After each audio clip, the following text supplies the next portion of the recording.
பாருடா, நிமிந்து பாருடா. இங்கே பாருங்க, பெரிய மனுஷன் வேட்டி கட்டியிருக்காரு, சாப்பிட போகிறாங்க. சட்டியிலேயே போட்டு ரசம் ஊற்றி அப்படி உருட்டி விட்டுற போகிறேங்க ஹரிக்குட்டனுக்கு. அபிமா சாப்பிட்டு படுக்க போயிட்டாங்க. காலையில் எந்திரிக்கல. கூனி மீன் தோரணும் கொஞ்சோண்டு இருக்குது. இந்த ரெண்டையும் வச்சு சாப்பாடு ஊட்டி விட்டுற வேண்டியதாங்க. எனக்கு பசியே இல்லை. காப்பிலாம் குடித்தது வயிறு பசிக்கலைங்க. அதனால் எனக்கு சாப்பாடு வேண்டாம். நான் படுக்க போகிறேன். என்னை தூங்க விட்டால் கொள்ளாம போல் இருக்குங்க. ஹரிமா உள்ளே ஓடிட்டான் பாருங்க. அவ்வளோ போய் வம்பளுக்கதே எனக்கு வேலையாக போச்சு. ஹரி உட்காருமா, அம்மா ஊட்டி விட்டுறேன், உட்காரு. கொசுக்கடி வேறங்க, எங்களுக்கு பயங்கர கொசுக்கடி. குப்பை போடுற இடம் பக்கத்தில் இருக்கா, உட்காரு தங்கம்மா.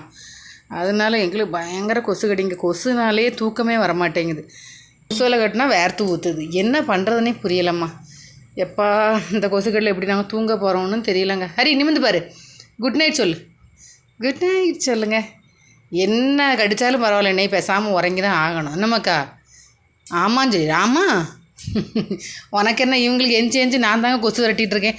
பிள்ளைகள் ரெண்டும் தூங்கும்போது மனசே வராது எனக்கு. பிள்ளைகளுக்கு விரட்டி விட்டுட்டே இருக்கிறதுல எனக்கு பாதி தூக்கமும் போயிடும். சரி ஓகேம்மா, பாய்மா. சரி சரி. அழகி.